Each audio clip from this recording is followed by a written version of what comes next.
साल था 2006, Delhi versus Karnataka Ranji match. इस मैच में पुनीत बिष्ट नाम के बैटर जब ड्रेसिंग रूम में पहुंचे तो उन्हें कोने में बैठा हुआ एक खिलाड़ी दिखा। 18 साल का लड़का, नाम था विराट कोहली। विराट कोहली की आंखें लाल थीं। पुनीत बिष्ट समझ चुके थे कि कुछ गलत हुआ है। उन्हें मालूम चला कि अब से कुछ देर पहले विराट कोहली के फादर का ब्रेन स्ट्रोक की वजह से निधन हो गया। विराट कोहली को कोच ने, कैप्टन ने, खिलाड़ियों ने कहा कि आप घर चले जाइए, कल मत आइएगा। लेकिन विराट कोहली ये मानने को तैयार नहीं थे। वो नहीं चाहते थे कि उनकी टीम को एक बैटर की कमी खिले, वो भी एक ऐसे इंपॉर्टेंट लम्हे पर, एक ऐसे मोड़ पर जब टीम को सबसे ज्यादा जरूरत है। पुनीत बिष्ट कहते हैं कि मुझे समझ में नहीं आया कि विराट कोहली अपने अंदर इतनी ताकत कहां से लाए। उस मैच में पुनीत बिष्ट और विराट कोहली साथ साथ खेले। विराट कोहली ने 90 रन उस मैच में बनाए। पुनीत कहते हैं कि जब हम ओवर के दौरान, जब ओवर खत्म होता था, बातचीत करते थे तो मुझे समझ में नहीं आता कि क्या बात करें। बहुत कम बात हो रही थी। मुझे लगता था कि मैं विराट कोहली के सर पर हाथ रखूं, उसे तसल्ली दूं कि सब ठीक होगा, लेकिन फिर लगता था कि नहीं, विराट कोहली खुद इतनी ताकत लेकर आगे बढ़ रहे हैं तो मुझे भी उनका साथ देना चाहिए। विराट कोहली जब भी बात कर रहे थे उस मैच के दौरान तो यही कह रहे थे, हमें अच्छा खेलना है और अच्छा खेलना है, बड़ा टारगेट अचीव करना है, लंबा खेलना है। विराट कोहली एक ऐसी मिट्टी से बने हैं जो मिट्टी बिखर के भी फिर से नया रूप लेती है और पहले से बेहतर हो जाती है। विराट कोहली के जीवन में यह लम्हा तब आया था जब 18 दिसंबर की तारीख थी। खुद विराट कोहली 18 साल के थे। उनके फादर का अंतिम संस्कार भी नहीं हुआ, उससे पहले ही वो मैच खेलने के लिए मैदान पर पहुंच चुके थे। विराट कोहली की जर्सी नंबर आज भी 18 है। वो 18 दिसंबर की उस तारीख को, उस 18 साल की उम्र को अपने फादर को ट्रिब्यूट देते हुए जर्सी नंबर 18 पहनते हैं और हमेशा खुद को याद दिलाते हैं कि उनके फादर ने उन्हें इस मुकाम तक पहुंचाया, क्योंकि वो पिता ही थे जो उन्हें मैदान तक ले जाया करते थे, ट्रेनिंग के लिए तैयार करते थे, उन्हें मोटिवेट करते थे। आइए उस खिलाड़ी की बात करते हैं जो एक अलग मिट्टी से बना है। नाम है विराट कोहली। मेरा नाम है आरजे कार्तिक। आप देख रहे हैं लर्निंग सीरीज सीखोगे नहीं तो जीतोगे कैसे, 5 learnings from the champion Virat Kohli. शुरुआत से शुरू करते हैं। सीखने वाली पहली बात है, अपने पैशन को आइडेंटिफाई कीजिए। आप क्या करना चाहते हैं ये फिगर आउट कीजिए, क्योंकि यही सबसे इंपॉर्टेंट है। दिल्ली के उत्तम नगर की गलियों में पले बढ़े, विशाल भारती पब्लिक स्कूल में जिन्होंने प्राइमरी एजुकेशन पाई, वो विराट कोहली जब गली में क्रिकेट खेलते थे तो पड़ोसी कहते थे कि भाई तुम गली क्रिकेट के लिए तो नहीं बने। पड़ोसियों के कहने पर विराट कोहली के फादर ने उन्हें 9 साल की उम्र में दिल्ली क्रिकेट अकेडमी में दाखिला दिलवा दिया, वहां उन्हें ज्वाइन करवा दिया। विराट कोहली के जो कोच थे राजकुमार शर्मा साहब, उन्होंने बहुत कमाल की ट्रेनिंग दी। विराट कोहली पढ़ने में भी उतने अच्छे थे जितने क्रिकेट में अच्छे थे। जितना ज्यादा उनका खेल निखरता जा रहा था वो बेहतर क्रिकेटर बनते जा रहे थे। साल था 2002। उन्होंने प्रोफेशनल क्रिकेट की शुरुआत की। दिल्ली की जो अंडर 15 की टीम थी उसमें उन्हें शामिल किया गया। 2004 आते आते वो अंडर 17 का हिस्सा बन चुके थे और जुलाई 2006 में उन्हें भारत के लिए अंडर 19 क्रिकेट टीम का मेंबर चुना गया। उसके बाद जब अंडर 19 वर्ल्ड कप हुआ तो उसमें भी विराट कोहली ने टीम इंडिया की कैप्टनसी की और टीम इंडिया को वर्ल्ड कप जिता दिया। 2009 में श्रीलंका दौरे पर विराट कोहली को इंटरनेशनल क्रिकेट खेलने का, भारतीय जर्सी पहन करके सीनियर क्रिकेट टीम के साथ खेलने का मौका मिला और तब से अब तक उन्होंने पीछे मुड़ के नहीं देखा। उनकी जर्नी हमें काफी कुछ सिखाती है। आइए इस यात्रा को थोड़ा आगे बढ़ाते हैं। ऐसे बहुत सारे क्रिकेटर्स हैं जिन्होंने भारतीय टीम की जर्सी तो पहनी लेकिन लंबे समय तक उसे पहन नहीं पाए, बहुत जल्दी बाहर चले गए। विराट कोहली की यात्रा जब शुरू हुई 2009 में, और आईपीएल की मैं बात करना चाहूंगा। आईपीएल में वो बैंगलोर के लिए चुन लिए गए थे, बैंगलोर की तरफ से खेल रहे थे। विराट कोहली कहते हैं कि शुरू में तो मुझे बड़ा मजा आ रहा था कि क्या बात है, पार्टी चल रही है, ये हो रहा है, वो हो रहा है, इतना सारा फेम मिल रहा है, लोग आ रहे हैं, सेल्फी क्लिक हो रही है, फोटो खिंचवा रहे हैं, बहुत कुछ हो रहा है, पॉपुलैरिटी मिल रही है। लेकिन इस सब के बीच में मैंने अपना ध्यान अपने आप से हटा लिया। मैं इसी सब में एंगेज होता जा रहा था। एक्सरसाइज कम हो चुकी थी, डाइट जो चार्ट था वो फॉलो नहीं हो रहा था, वेट गेन करता जा रहा था और मुझे लगता था कि मेरी क्रिकेट में जो जिस कैपेसिटी से मैं खेल सकता हूं वो कैपेसिटी कम हो रही थी। विराट कोहली ने सेल्फ एनालिसिस बहुत जल्दी कर लिया था। दूसरी बड़ी बात है, अपने आप को एनालाइज करना बहुत ज्यादा जरूरी है। विराट कोहली ने बहुत जल्दी समझ लिया था कि भैया गलत रास्ते पे जा रहा हूं, इस तरफ नहीं जाना है। विराट कोहली ने खुद की लाइफ में चेंज लाना शुरू किया, डाइट और एक्सरसाइज को बैलेंस करके चलना शुरू किया।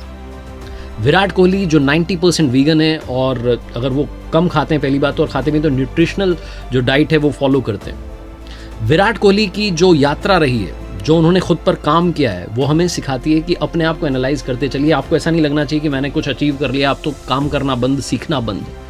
विराट कोहली ने बहुत जल्दी ये समझ लिया था। विराट कोहली वो खिलाड़ी हैं जो पर्सनल और प्रोफेशनल लाइफ में भी बैलेंस करके चलते हैं। जब वो छुट्टियां मनाने भी जाते हैं अपनी वाइफ के साथ तो एक आम आदमी की तरह जीना पसंद करते हैं। ऐसी जगहों पर जाना पसंद करते हैं जहां पर उन्हें कम लोग पहचाने। वो पहाड़ों में ट्रैकिंग के लिए निकल जाते हैं। विराट कोहली के बारे में मैं सिर्फ इतना कहना चाहता हूं कि विराट पैदा नहीं होते हैं, विराट बनते हैं। आत्मविश्वास से, कॉन्फिडेंस को लेकर के आगे बढ़ना तो जरूरी है, लेकिन उससे भी इंपॉर्टेंट है खुद के विश्लेषण से। विराट बनते हैं अपनी लगन से, विराट बनते हैं कभी ना हार मानने वाली सोच से। विराट कोहली की जिंदगी में ऐसा नहीं था कि सब कुछ अच्छा ही चल रहा था। एक लम्हा ऐसा आया था कि उनकी जिंदगी में क्रिकेट का सबसे खराब दौर था। विराट कोहली के बुरे दौर की बात करते हैं और सीखते हैं कि हम उसमें से क्या अपने लिए लर्निंग निकाल सकते हैं। विराट कोहली को एक समय ऐसा आया था 2013-14 के आसपास की टीम से कुछ समय के लिए बाहर किया गया, लेकिन विराट कोहली ने रोजाना हार्ड वर्क किया, ट्रेनिंग की, प्रॉपर प्रैक्टिस की, लगातार क्रिकेट खेलते रहे। उस लम्हे का इंतजार कर रहे थे कि सिलेक्टर्स एक बार कॉल कर दें और सीधे वो चले जाएं, खेलने के लिए तैयार रहें। तीसरी सबसे बड़ी जो लर्निंग मिलती है वो यही है कि डेली हार्ड वर्क करना, डेली प्रैक्टिस करना, कंसिस्टेंटली सीखना, बढ़ना, लगातार अभ्यास करना बहुत जरूरी है। विराट कोहली की लाइफ यही सिखाती है। उनकी लाइफ में ये जो लम्हा आया था, एक बैड फेज आया था जिससे वो गुजर रहे थे उस वक्त, तब उन्होंने हार नहीं मानी। अगर शायद कोई और प्लेयर रहा होता तो वो ये सोच रहा होता कि अब टीम इंडिया के लिए दरवाजे बंद हो चुके हैं, अब मेरा पता नहीं क्या होगा, मुझे कुछ और करना चाहिए। लेकिन विराट कोहली ने मन में ठाना हुआ था कि मेरे पास में कॉल जरूर आएगी और जैसे ही कॉल आएगी वैसे ही मैं कमाल करके दिखाऊंगा। विराट कोहली अपनी फिटनेस पर बहुत ज़्यादा ध्यान देते हैं और आपने देखा होगा उन्हें इंजरीज बहुत कम होती हैं, और अगर होती भी हैं तो वो स्पीडी रिकवरी कर लेते हैं, फटाफट से वापसी कर लेते हैं और मैच खेलने के लिए तैयार हो जाते हैं। चौथी सबसे बड़ी लर्निंग, गिरते हैं शहसवार ही मैदान जंग में, वो तिफल क्या गिरेंगे जो घुटनों के बल चलते हैं। चौथी सबसे बड़ी लर्निंग है कमबैक करना सीखिए। लाइफ आपको बार बार गिराती रहेगी, पटकती रहेगी, लेकिन आपको उठ खड़ा होना है।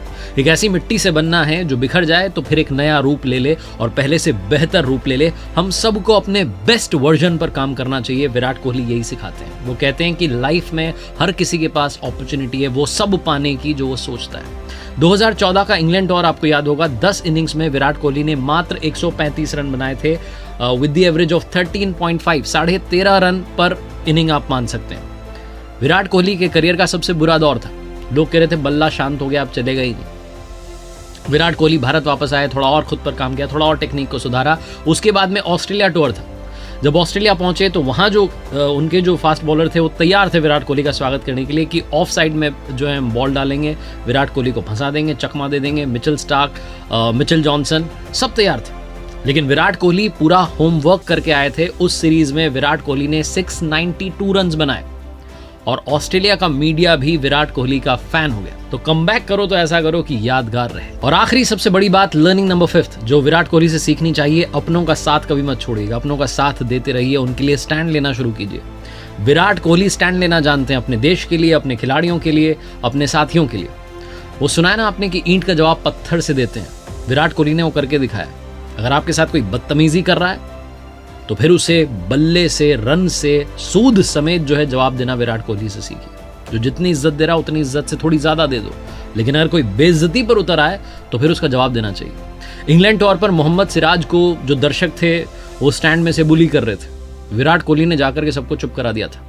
लेकिन अगर आप विराट कोहली को सिर्फ अग्रेशन के लिए जानते हैं तो थोड़ा गलत जानते हैं, क्योंकि विराट कोहली ने स्टीव स्मिथ के लिए भी स्टैंड लिया था। स्टीव स्मिथ बैन के बाद में 1 साल के बाद में वापसी कर रहे थे। हमारे अपने ही लोग थे इंडिया के जो उनको बुली कर रहे थे, उनके लिए कुछ कुछ कह रहे थे।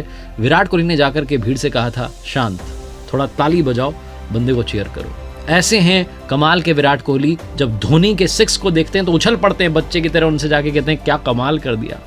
विराट कोहली इतने कमाल के हैं कि जब वो किसी बेहतरीन पारी को देखते हैं तो उसके बारे में ट्वीट करना नहीं भूलते हैं। वो सच्चे और अच्छे स्पोर्ट्समैन है। और जाते जाते विराट कोहली के फैंस उनके लिए कहते हैं, V for Virat, V for victory. वो चेज मास्टर है, उन्हें चेज करना पसंद है। लाइफ में अगर आप कोई गोल सेट कर लें तो उसके पीछे दौड़िए, मिलेगा जरूर। जाते जाते 3 कमाल की बातें जो विराट कोहली ने कही हैं। सबसे पहली, वो कहते हैं कि बहुत सारे लोग मेरे फ्यूचर को लेकर के चिंता करते हैं, बातें करते हैं तरह तरह की, लेकिन मैं उन बातों को अपने आप तक नहीं आने देता, क्योंकि पिच पर जाकर के बॉल सिर्फ मुझे खेलनी है।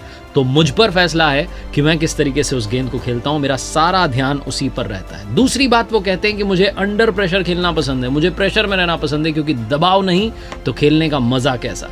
और तीसरी कमाल की बात, वो कहते हैं कि बैट कोई खिलौना नहीं है, ये एक शस्त्र है। ये मुझे जीवन में सब कुछ देता है ताकि जब मैदान पर जाऊं तो वो सब कुछ हासिल कर सकूं जो करना चाहता हूं। देखते रहिए मेरे साथ हर सोमवार सुबह 9:30 बजे एक मोटिवेशनल कहानी और हर शुक्रवार सुबह 9:30 बजे लर्निंग सीरीज का एक नया वीडियो। याद रखिए वही बात जो अक्सर कहता हूं, कर दिखाओ को जैसा कि दुनिया करना चाहे आपके जैसा।